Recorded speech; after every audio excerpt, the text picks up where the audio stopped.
What you are about to hear is a story that unfolds in the sterile, anonymous chaos of an international airport, but it's a drama that could happen anywhere. It's a story about a moment of shocking cruelty where a gate agent armed with a little bit of power and a heart full of venom commits an act of irreversible damage against a 7-year-old child. But it's also the story of what happens next. It's about the moment the plane door opens and a woman steps out. A woman they believed was just another passenger, but who was in fact a force of nature they were utterly unprepared for. This isn't just a story of karma. It's a testament to the fact that you never ever know who you're dealing with. The air in Dulles International Airport's Concourse C was thick with the usual cocktail of hurried anxiety and stale Cinnabon. 7-year-old Owen clutching his worn plush giraffe, Bartholomew pressed his nose against the vast window, his breath fogging a small circle on the glass. Below the tarmac was a meticulously choreographed ballet of baggage carts, fuel trucks, and hulking aircraft. His flight, Trans-Atlantic Air Flight 117 to Geneva, was a Boeing 787 Dreamliner, and to him it looked like a great white bird ready to leap into the sky. "Is Mommy going to be right there when we land? Auntie Anya?" he asked, his voice small, but vibrating with the pure, uncut excitement only a child can muster. Dr. Anya Sharma knelt adjusting the lapels on his small blazer. "She will be the very first person you see, little man. I promise." Anya was the picture of effortless elegance, even in the maelstrom of international travel. Her tailored trousers and silk blouse spoke of a woman accustomed to moving between worlds, which she did. As a senior diplomat for the United Nations High Commissioner for Refugees UNHCR, her life was a series of concourses like this one, a string of cities from Geneva to Nairobi, Bogota to Amman. But today, she wasn't a diplomat. She was Auntie Anya, entrusted with the most precious cargo in her world, her sister's son. Owen was flying as an unaccompanied minor for the first time.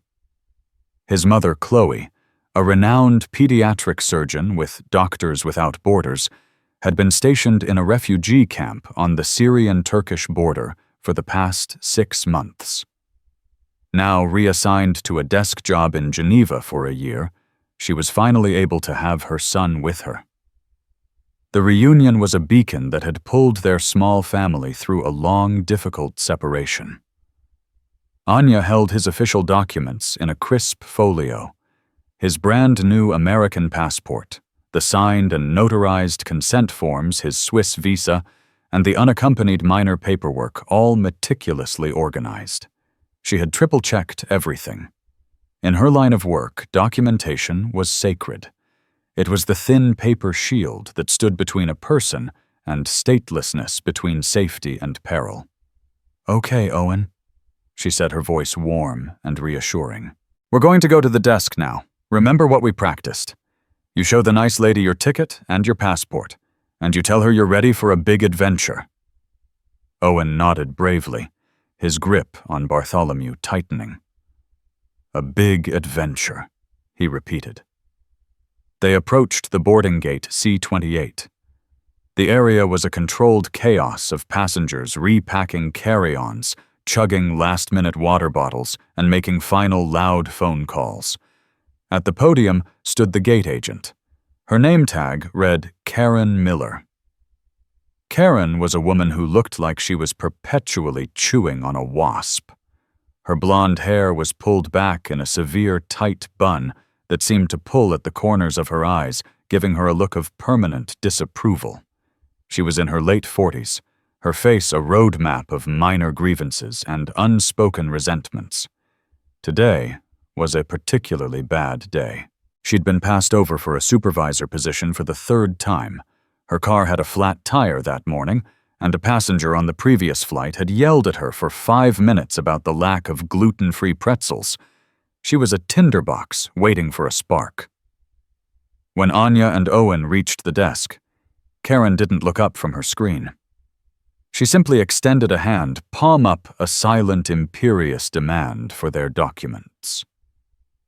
"Good morning," Anya said, her voice pleasant but firm. "I'm checking in my nephew, Owen Williams. He's flying as an unaccompanied minor to Geneva." Karen finally lifted her eyes. They flickered from Anya's face to Owen's, and a subtle, almost imperceptible shift occurred in her demeanor. It was a tightening, a sharpening of her already sour expression. "Documents," she snapped, her voice flat. Anya slid the passport and boarding pass across the counter. Karen picked up the passport, a dark blue booklet with the proud eagle of the United States on the front. She flipped it open with a practiced, almost contemptuous flick of her thumb. Her eyes scanned the photo page. Owen, with his bright eyes and wide, toothy grin, stared back. "Owen Williams." Karen muttered, her gaze lingering on the photo, then flicking back to the boy in front of her. She looked at Anya, then back at Owen. "And you are?" she asked Anya, her tone dripping with suspicion. "I'm his Aunt Anya Sharma, his legal guardian for the purposes of this travel. All the relevant forms are right here," Anya said, gesturing to the folio. "His mother, Dr. Chloe Williams, is the receiving party in Geneva. Her details are all on file." Karen ignored the folio. She continued to scrutinize the passport, turning the pages slowly one by one. She held it up to the light, angling it as if searching for some hidden flaw. It was a level of inspection that went beyond standard procedure. It was a performance of power. "Is there a problem?" Anya asked, a faint edge creeping into her voice. "I need to be thorough," Karen replied, not making eye contact. "Especially with unaccompanied minors. And with mismatched guardianship." The implication hung in the air, ugly and sharp. Anya, a woman of South Asian descent, and Owen, a black child. The racist insinuation was as clear as if she'd shouted it. Anya felt a familiar hot flash of anger, but she suppressed it. For Owen's sake, she needed this to be smooth. "My sister and I have different fathers," Anya stated calmly, offering an explanation that was none of Karen's business. "The notarized letter of consent, which you have in his file, clearly states my name and my relationship to the child. It's accompanied by a copy of my passport and my sister's." Karen grunted a non-committal sound. She continued her slow, deliberate page-turning of Owen's passport. She seemed to be taking an almost perverse pleasure in the delay in the power she wielded over their journey. Then she stopped. Her finger landed on one of the visa pages near the back. "What is this?" she asked, her voice rising with a note of triumphant accusation. Anya leaned forward. On the page, almost hidden in the corner, was a tiny, exquisitely drawn rocket ship, no bigger than a thumbnail done in blue ballpoint pen. Next to it, in a child's shaky hand, were the letters LW. Owen's face lit up. "I did that. It's my spaceship, so my passport can fly to the moon." Anya's heart softened for a second, before a knot of dread formed in her stomach. She remembered Owen showing it to her proudly a week ago. It was a tiny, innocent act of a child personalizing his most important new possession. Karen's face, however, had turned to stone. "You drew in a federal document," she said, her eyes boring into Owen. The 7-year-old shrank back behind Anya's leg, his excitement instantly extinguished, replaced by fear. "Ma'am, he's a child," Anya said, her voice low and steady, trying to de-escalate. "It's a tiny doodle on a blank visa page. It doesn't obscure any official stamps or information. It's harmless." "Harmless?" Karen scoffed, her voice now loud enough to draw the attention of nearby passengers. "This is defacement of a government document. It's a federal offense. This passport is invalid." The word invalid struck Anya like a physical blow. "That is a gross overreaction. I am a diplomat. I work with passports and international travel documents for a living. A minor mark like that on a non-essential page does not invalidate a passport. At worst, a customs agent might give a stern look. It does not prevent travel. You're a diplomat, Karen said, looking Anya up and down with a dismissive sneer. Sure you are. And I'm the Queen of England. This passport is compromised. The airline cannot accept it. We would be liable. The final boarding call for Flight 117 echoed through the concourse. A knot of anxiety tightened in Anya's chest. This couldn't be happening. Please call your supervisor. Anya demanded, her diplomatic calm beginning to fray. We are not going to miss this flight over a child's doodle. I don't need a supervisor to tell me what the regulations are. Karen shot back her authority, puffing up her chest. I am the final word at this gate. Another gate agent, a younger man named Mark, glanced over, a worried look on his face. Karen, maybe you should just mind your own station, Mark, she snapped, cutting him off. Anya knew she was running out of time.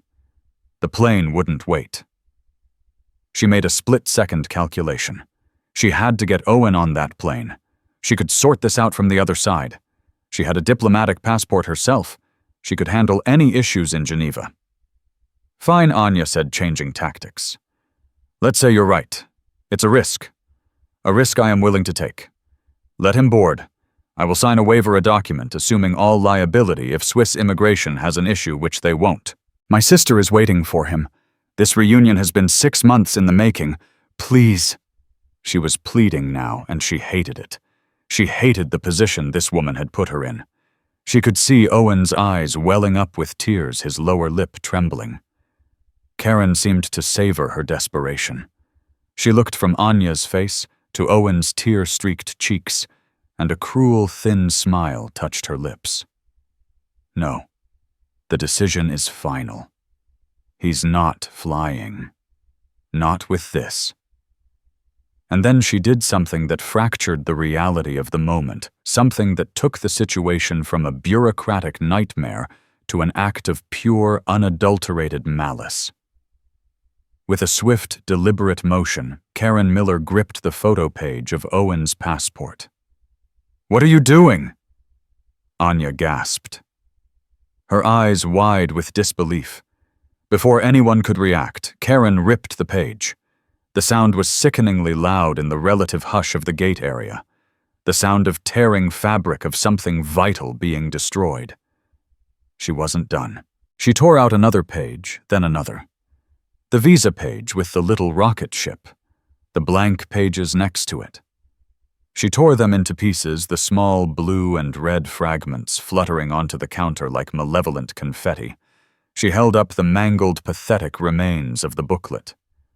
Now it's definitely invalid, she said, her voice laced with a triumphant venom. No one is flying anywhere. A collective gasp went through the small crowd of onlookers. Owen let out a choked, terrified sob. Anya stared frozen for a heartbeat at the shredded pieces of her nephew's future, of his reunion lying on the cold, laminate countertop. The calm, the control, the diplomat. It all vanished, burned away by a surge of pure, protective fury. At that exact moment, the final boarding call blared over the PA. Anya's name was called out specifically. Passenger Anya Sharma, please board immediately. The doors are closing. Karen smirked. Looks like you have a plane to catch, or forfeit your first-class seat. It was the ultimate checkmate. For a split second, Anya was paralyzed. Her flight, her job, her responsibility. But then she looked down at Owen, who was now weeping uncontrollably, his small body shaking. He was looking at the pieces of his passport, his dream of seeing his mother torn to shreds in front of him. Without a word, Anya turned and walked down the jet bridge. Her movements were stiff, robotic. Karen watched her go, a look of smug victory on her face. She had won. She had put the diplomat in her place. She had protected the sanctity of her gate. She turned to a stunned Mark. Start processing the standby list. We have an open seat in first and a no-show in coach." She failed to notice the passenger who had been standing behind Anya, a businessman who had filmed the entire horrifying interaction on his phone. On the plane, Anya found her seat 1A. She slid into the plush leather, her mind a screaming void. The flight attendant came by. "Ms. Sharma, welcome aboard. Can I get you a pre-departure beverage, champagne?" Anya looked at the flight attendant, but her eyes were seeing right through her. She saw Owen's face. She saw the torn paper, the malicious smile of the gate agent, the Vienna Convention on Diplomatic Relations, the articles of the UN Declaration of Human Rights, the airline's own contract of carriage, international aviation law. It all swirled in her head not as a panicked mess, but as a series of cold, hard, interlocking facts. The aircraft door swung shut with a heavy pneumatic hiss. The engines began to whine, spooling up for departure. Anya unbuckled her seatbelt. "Ma'am?" the flight attendant asked, alarmed. "You need to remain seated." Anya stood up. She was no longer Auntie Anya, the flustered guardian. She was Dr. Anya Sharma, and a line had been crossed. A line that didn't just involve her family, but her entire life's work. "Open that door," she said, her voice quiet, but with a core of steel that made the flight attendant freeze. "I can't do that, ma'am. We're about to push back." Anya turned and walked to the cockpit door, rapping sharply. The co-pilot opened it, a questioning look on his face. "This aircraft will not be departing." Anya stated not as a request, but as a fact. "There has been a grave incident at your boarding gate involving the illegal destruction of a travel document and the potential violation of international law. I am a UN diplomat, and I am formally requesting you return this aircraft to the gate, immediately." The pilot's eyes widened. Of all the things he had expected to deal with today, this was not one of them. The words UN diplomat and international law had an immediate sobering effect. Back at the gate, Karen Miller was feeling pleased with herself. She had cleared the standby list and was about to close out the flight.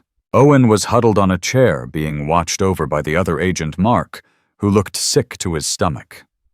Anya's sister Chloe had been called in Geneva and was now a frantic, hysterical voice on the phone that Mark was trying to calm. Then a crackle came over the radio. It was the flight's captain.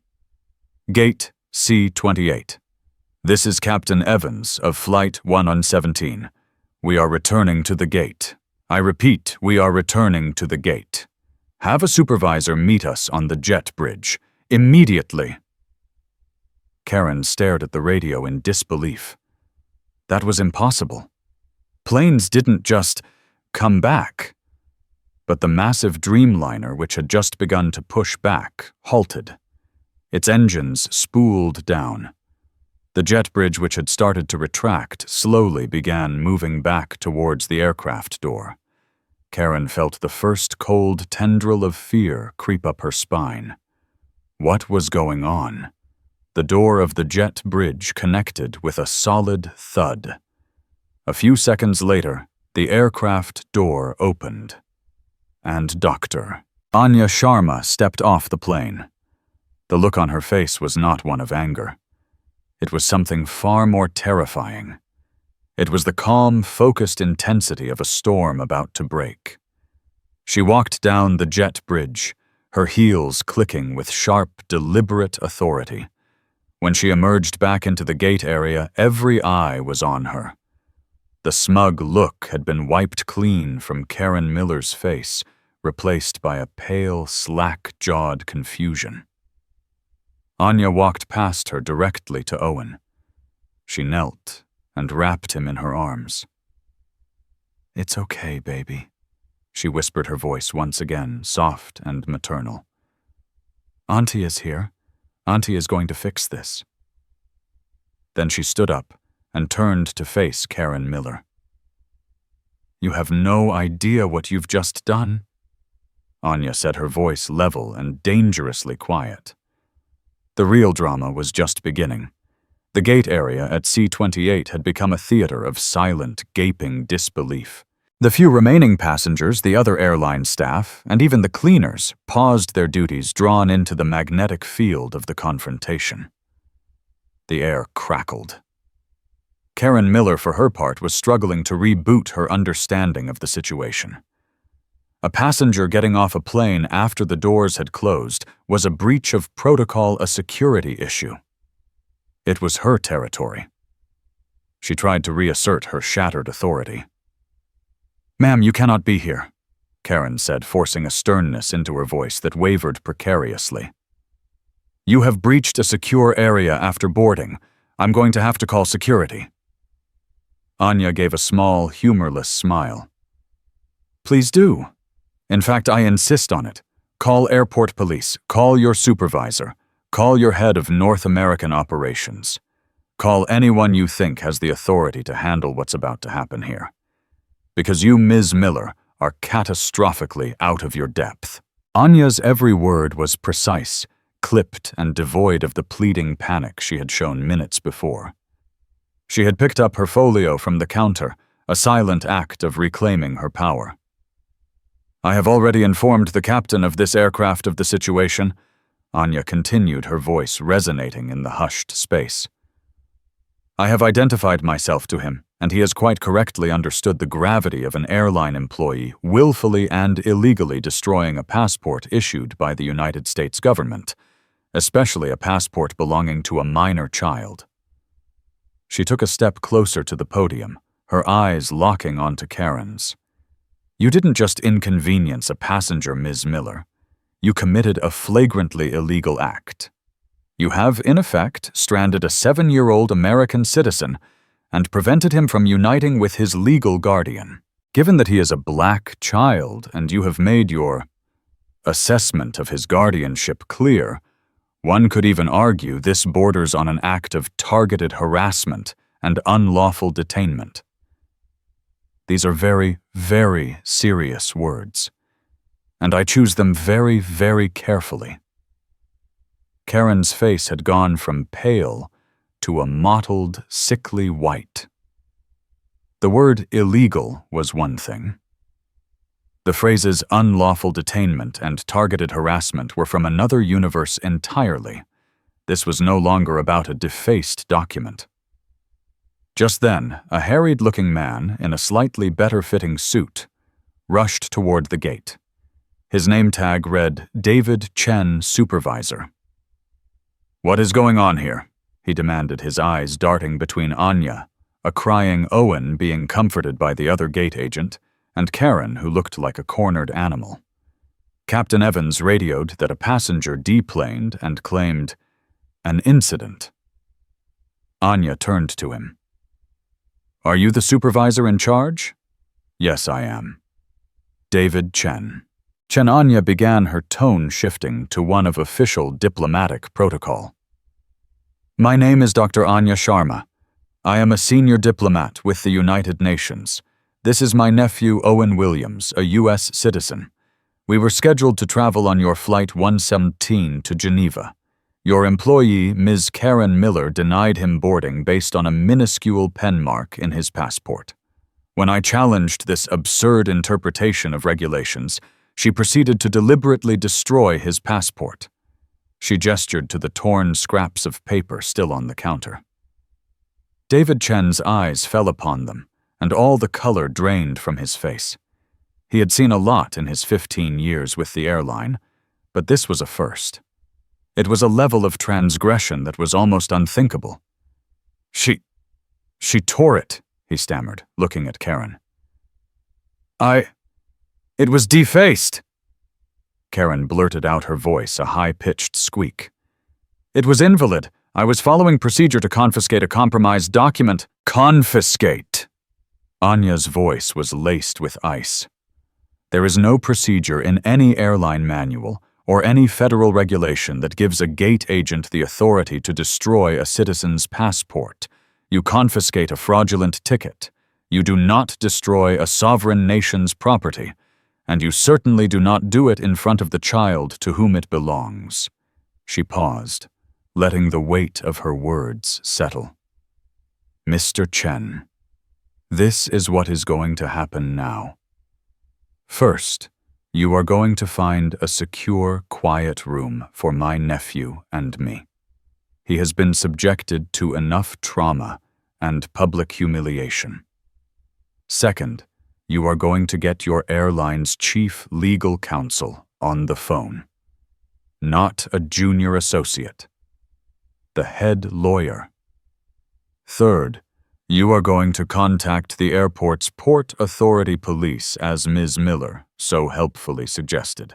I wish to file a formal police report regarding the destruction of property and potential civil rights violations.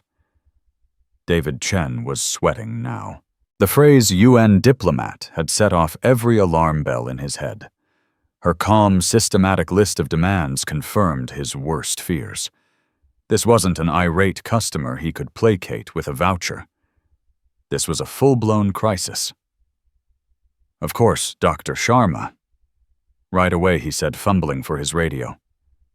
Karen, stay right here. Don't move. Don't say anything. He turned to the other agent. Mark, escort Dr. Sharma and the child to the first-class lounge. Get them anything they want. Water, juice, food. Anything. Anya nodded, scooped up a still sniffling Owen, and followed Mark away from the scene. As she left, she glanced back at Karen Miller. The woman was standing alone behind the podium, her face a mask of crumbling defiance and dawning horror. She was beginning to understand that the ground beneath her feet was not just shaking, it was giving way entirely. The businessman who had filmed the incident quietly approached David Chen. "Excuse me," he said, holding up his phone. "I think you and your legal counsel are going to want to see this. I have the entire thing on video.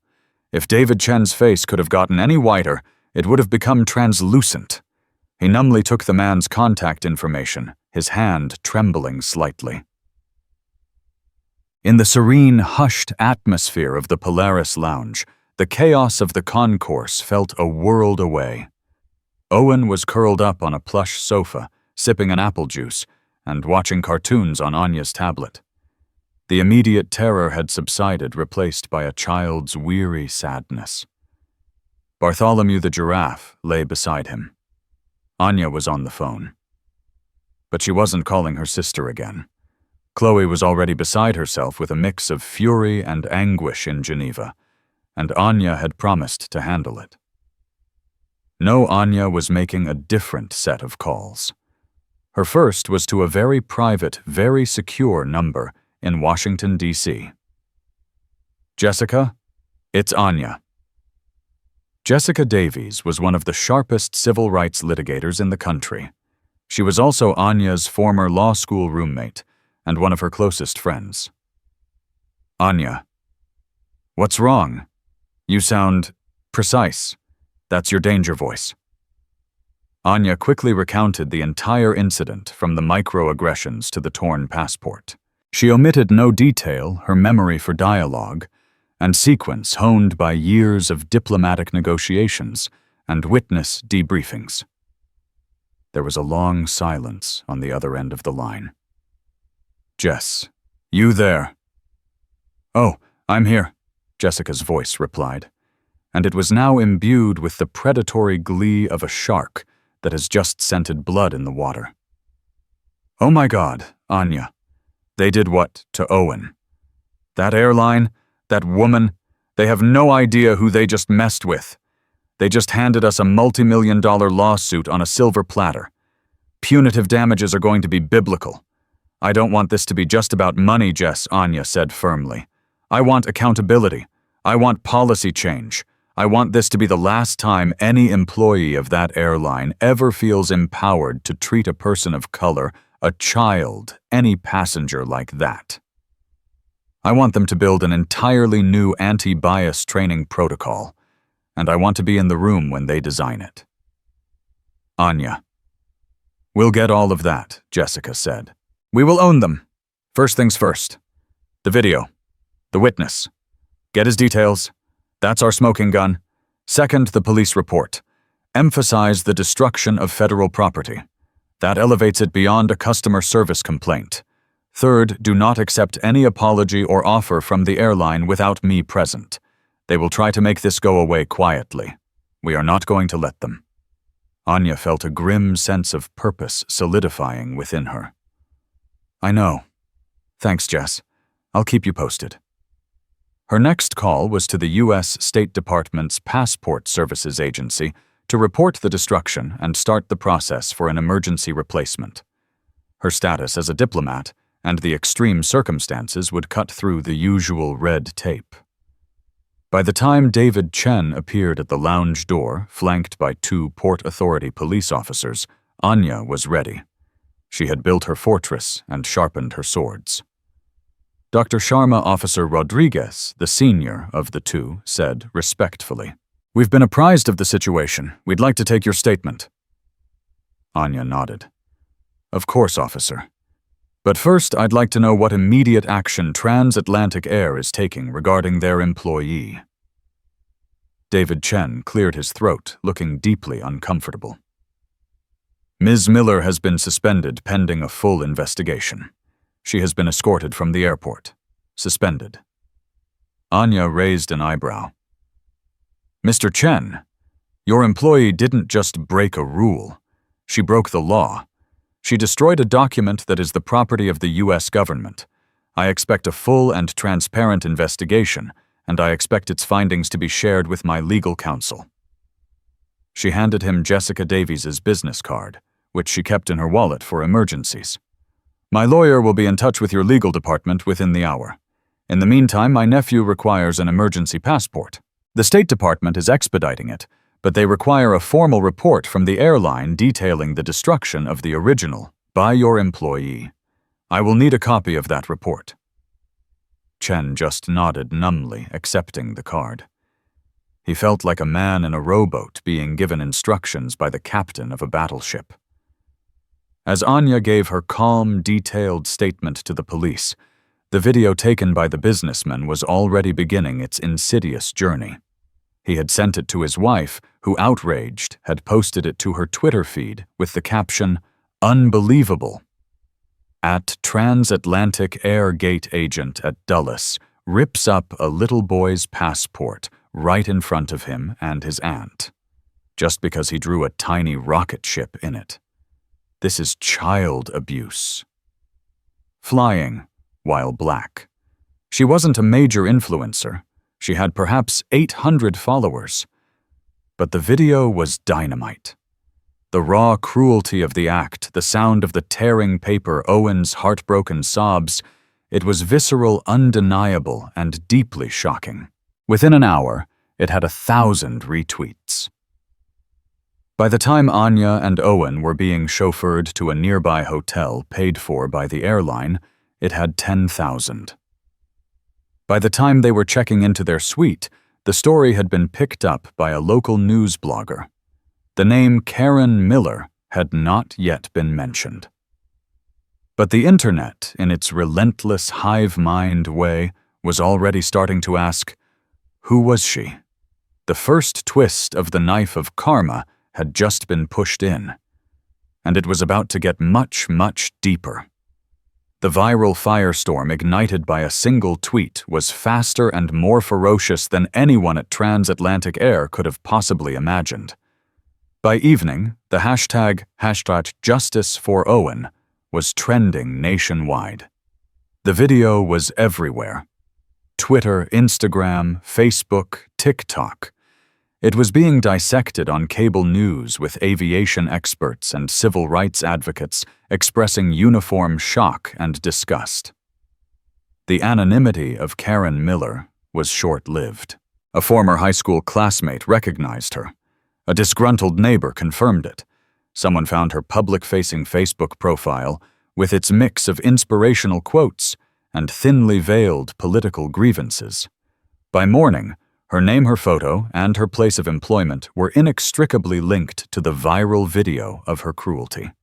For Karen Miller, the world had collapsed overnight. She woke up to her phone buzzing with hundreds of notifications angry messages, friend requests from strangers, and texts from horrified family members. Her Facebook wall was a battlefield of condemnation. Her personal information, including her home address and phone number, had been posted on a dark corner of Reddit and was now spreading. She was a prisoner in her own home, the blinds drawn, flinching at every car that passed by.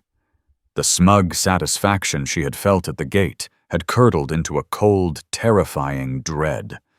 It wasn't just the airline's suspension. This was a public crucifixion. Every news report felt like a nail being hammered in. They painted her as a monster, a racist, a Karen of cartoonish proportions. And the worst part was, as she replayed the events in her mind, stripped of her self-righteous anger, she could see it. She saw her sneer. She heard the venom in her voice. She saw the terror in a little boy's eyes. She had done this. Meanwhile, at the Transatlantic Air corporate headquarters in Chicago, it was all hands-on-deck panic. The stock was down 4% in pre-market trading. The CEO, a stoic silver-haired man named Richard Thompson, had been on a conference call since 5 a.m. with the board and the heads of PR and legal. "This is a 5-alarm fire," Thompson said, his voice grim. "Our brand is being associated with child abuse and racism. How did this happen? How was this woman employed by us?" The head of HR, a flustered woman named Susan, stammered. "Richard, her file. It's not clean. There have been 3 prior passenger complaints against her in the last 2 years, all informal, all filed by minority passengers. One for being unnecessarily rude, another for making a passenger miss a flight over a baggage dispute. They were all resolved at the supervisor level. No formal disciplinary action was ever taken." A groan went around the virtual room. This was the smoking gun. It wasn't a one-off incident by a bad apple. It was a pattern of behavior that the airline had implicitly tolerated. Jessica Davies, Anya's lawyer, had already discovered this. An anonymous tip, likely from a disgruntled HR employee at the airline, had landed in her inbox that morning, detailing the prior complaints against Karen Miller. It was a gift. It transformed the lawsuit from being about a single incident into a case of systemic negligence and corporate condoned bigotry.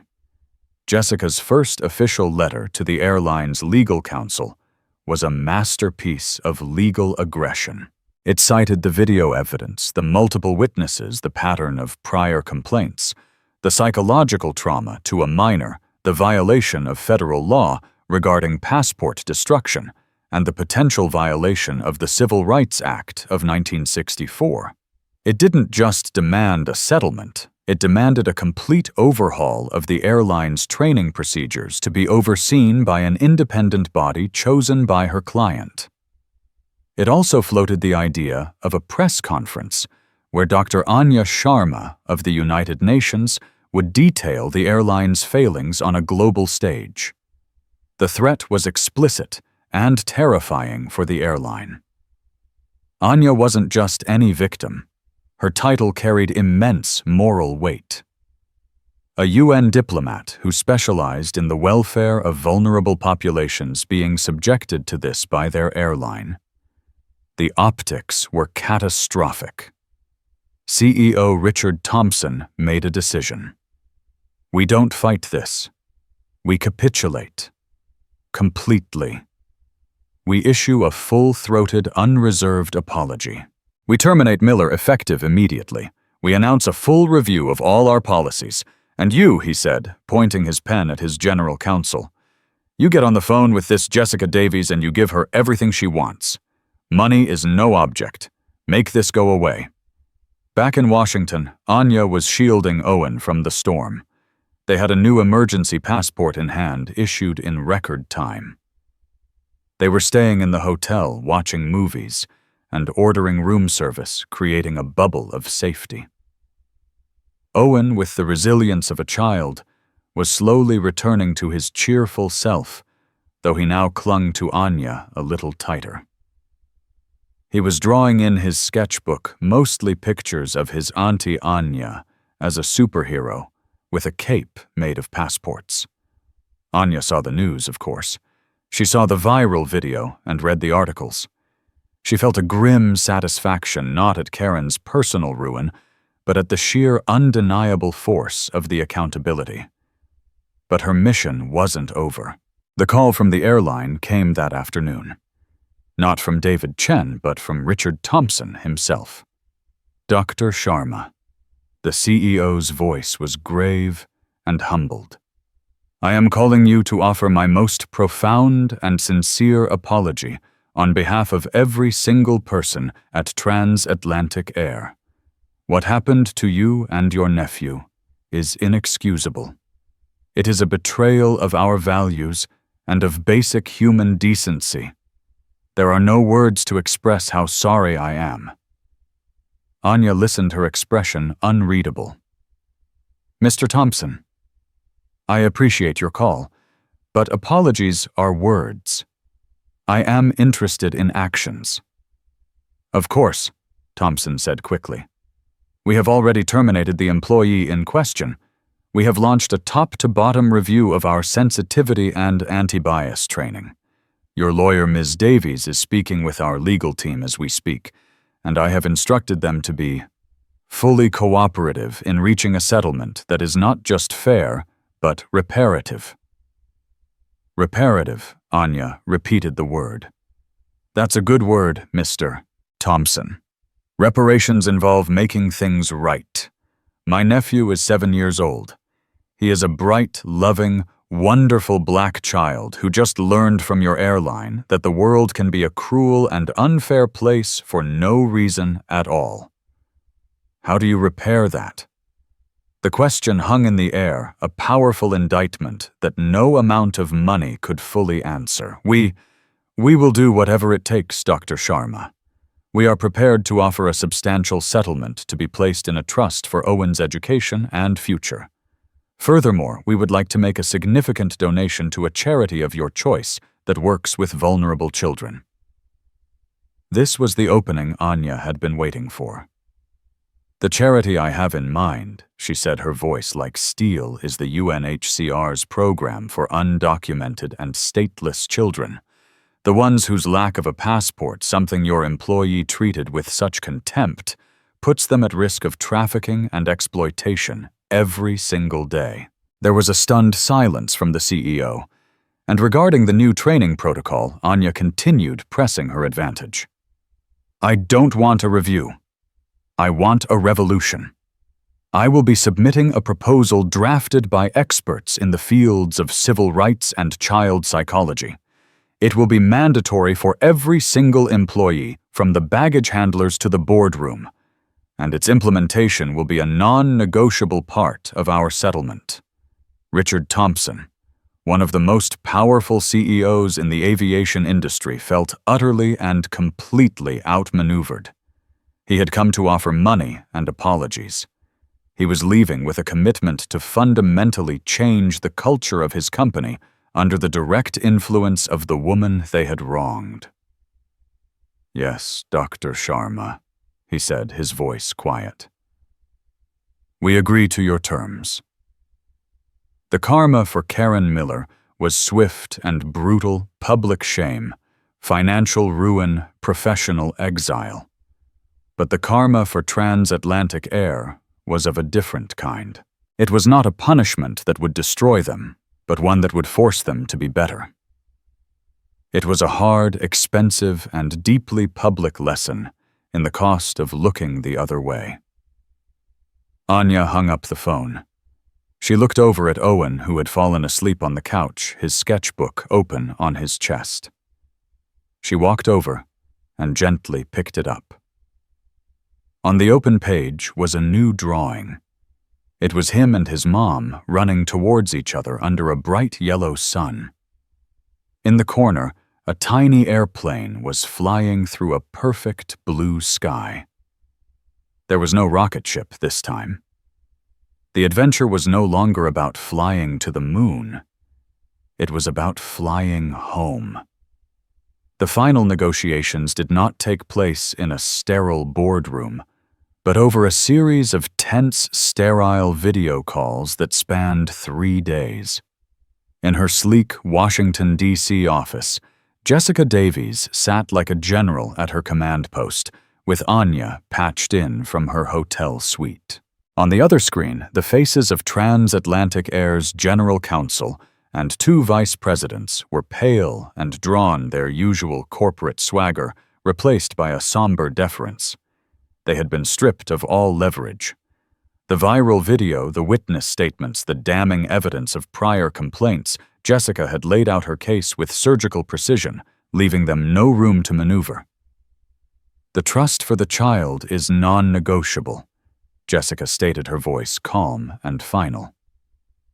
"The sum we have discussed is not a starting point for negotiation. It is the cost of remediation, as is the donation to the UNHCR. One of the vice presidents cleared his throat. "Ms. Davies, the amount for the donation is substantial. It is more than our entire corporate philanthropy budget for the year." Jessica offered a thin, unforgiving smile. "Then I suggest you consider it a lesson in preventative investment. A fraction of that amount spent on proper training years ago would have saved us all this unpleasantness."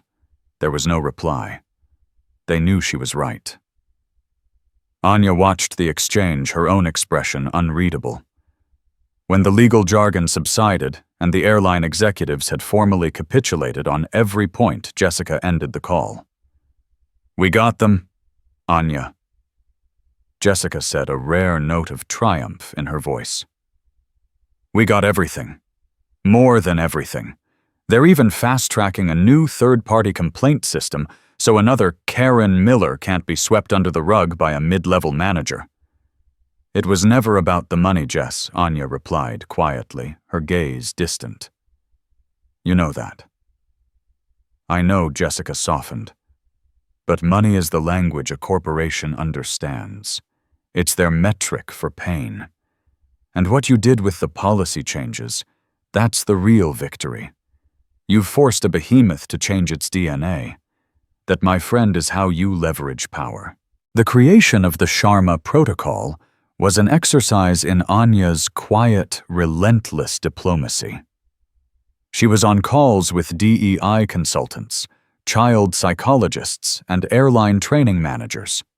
She dissected their existing materials, pointing out the coded language, the implicit biases, the missed opportunities for empathy. One executive tried to argue that the proposed changes would cause significant operational delays. Anya's response was swift and cool. "My nephew's reunion with his mother was delayed by 6 months because of your operational failures. We can find a way to add 30 seconds of compassionate consideration to your check-in process. This is not a negotiation." The executive quickly backed down. She insisted that every employee from the CEO down to the contract cleaners undergo the training, ensuring that the culture shift was absolute and not just cosmetic. For Karen Miller, the aftermath was a suffocating silence. The initial storm of digital hatred the reporters camped outside her suburban home, the vitriolic messages that had all been a terrible roaring noise. But the silence that followed was worse. Her phone no longer rang. Friends she'd had for decades sent terse final texts, ashamed to be associated with her. Her termination letter was delivered by courier, cold and impersonal. She was professionally radioactive. No airline, no airport service company would even grant her an interview. She was forced to sell the house where she'd raised her children, packing 20 years of her life into cardboard boxes. Each framed photo, each piece of furniture felt like an artifact from a different life, one she had casually set on fire. In the end, there was no dramatic confrontation or final reckoning. Her life simply ended. She took the proceeds from her home and moved to a faceless apartment complex in a state she'd only ever flown over a ghost haunted by the memory of a little boy's cry and the sickening sound of tearing paper.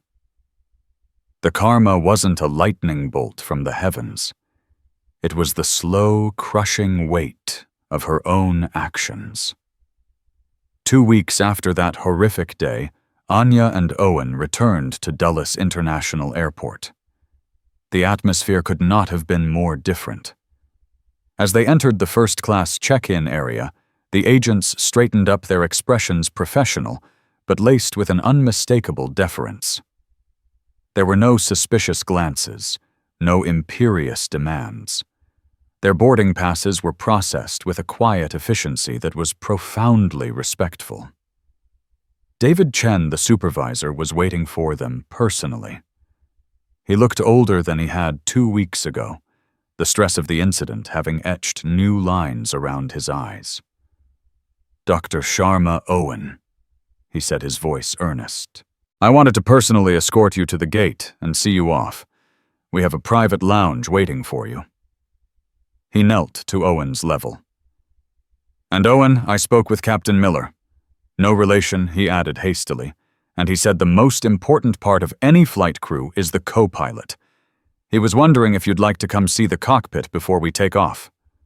Owen, who had been clinging nervously to Anya's hand, let go. His eyes wide with wonder were the only answer needed. The real cockpit. With all the buttons. All the buttons. David confirmed with a gentle smile. At the gate, the new energy was palpable. The crew greeted them with genuine warmth. A flight attendant took Owen by the hand and led him down the jet bridge. "Come on, Captain Owen, your chariot awaits." Anya watched him go, her heart swelling.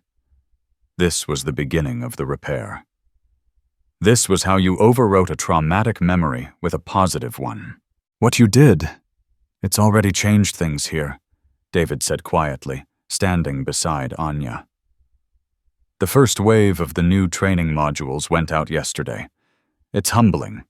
A lot of us didn't realize the little things we were doing, the assumptions we were making. Thank you." "Change starts with awareness," Mr. Chen Anya said, her gaze fixed on the plane. "The rest is just work." A few minutes later, Owen came bounding back up the jet bridge, his face alight with a joy so pure it was dazzling. He was wearing a small pair of plastic pilot's wings pinned to his blazer. "Auntie Anya, I saw everything. The captain let me press a button that wasn't important, and he said I was a natural. This time the flight was seamless." As the Dreamliner ascended into a sky of impossible blue, Owen was glued to the window, narrating the shrinking world below. Anya found herself watching not the clouds, but her nephew. She had fought for him, marshaled all her resources, her intellect, her power. She had done it as his aunt, driven by love and a fierce protective instinct. But she knew this fight was a microcosm of her life's work, a battle against the systems that crush the vulnerable, a stand for the simple, profound idea that every single person has a right to dignity. The descent into Geneva was smooth, the Swiss landscape unfolding below them like a pristine map. When the plane finally docked, Anya's heart began to beat a little faster. This was the final step. As they walked down the jet bridge, Anya holding Owen's hand, they saw her. Standing right at the threshold where the bridge met the terminal was Dr. Chloe Williams. She looked exhausted, her surgeon's scrubs looking like they hadn't been off in days, but her eyes were locked on them, shining with an intensity that transcended her fatigue. The moment Owen saw her, the world narrowed to two people. "Mommy." His voice was a raw, ecstatic cry that echoed in the enclosed space. "Owen," Chloe choked out, dropping to her knees, her arms outstretched. He let go of Anya's hand and ran his little legs pumping as fast as they could carry him. He launched himself into his mother's embrace, a collision of love and longing 6 months in the making. They clung to each other, Chloe burying her face in his hair, her body shaking with silent, heaving sobs of relief. It was a reunion so potent, so private, that other disembarking passengers instinctively gave them a wide berth, their faces softening at the raw, beautiful sight. Anya stood back, giving them their sacred space tears tracking silently down her own cheeks. This was the victory. Not the settlement, not the protocol, not the firing. This moment of pure, undiluted love. Later that week, the three of them sat by the crystalline shore of Lake Geneva. The trauma of the airport felt a world away, bleached by the bright sun and washed clean by the alpine air. Owen was a few yards away, trying to teach Bartholomew the giraffe how to skip stones. Chloe watched him, a peaceful smile on her face, though her eyes still held a shadow of the ordeal. "You know," she began, turning to Anya, "I've spent weeks being furious. I composed 1,000 letters in my head to that woman, to the airline. I wanted her to suffer. And she has, I suppose. She has," Anya affirmed. "But sitting here watching him..." "I almost feel a sliver of pity for her," Chloe confessed, her voice barely a whisper. "To be so full of bitterness, so starved for power that you have to steal it from a 7-year-old boy. Her life must be so small, so empty." Anya looked out at the vast expanse of water, at the majestic jet d'eau reaching for the heavens. It was, she said, her voice filled with a profound sadness and wisdom. "The world is full of people living in small, locked rooms of their own making. They see a child's joy and mistake it for something they can take. They see a passport not as a promise of adventure but as a tool of control." She turned to her sister, her expression clear and certain. "But we can't let them win. We can't let their smallness define the world for our children. Our job is to show him the size of the world, not the size of its cages." As if on cue, Owen, with a determined grunt, found the perfect flat stone.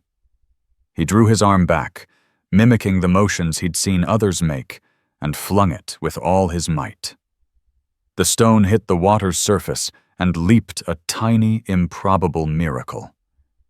It skipped once, twice, 3 times, 4, 5, a full 7 times before finally surrendering to the deep, clear water.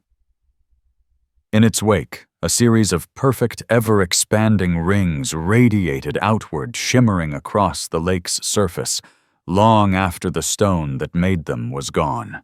The story of Owen and Dr. Anya Sharma is a stark reminder that the biggest battles are often fought not on a battlefield, but in the everyday spaces where power is abused. It shows how one person's prejudice can cause immense pain, but also how one person's refusal to back down can trigger a tidal wave of change. The video of Karen Miller's actions shocked the world, but the real power was in the aftermath, in the demand for accountability that followed. It proves that we all have a role to play in standing against injustice, no matter how small it may seem at the moment. If this story moved you and you believe in the power of holding people and corporations accountable, please give this video a like to help it reach more people. Share it with your friends and family to spread the message that decency and justice must prevail. And please subscribe to our channel for more true stories of karma courage and the incredible moments when ordinary people do extraordinary things. Thank you for listening.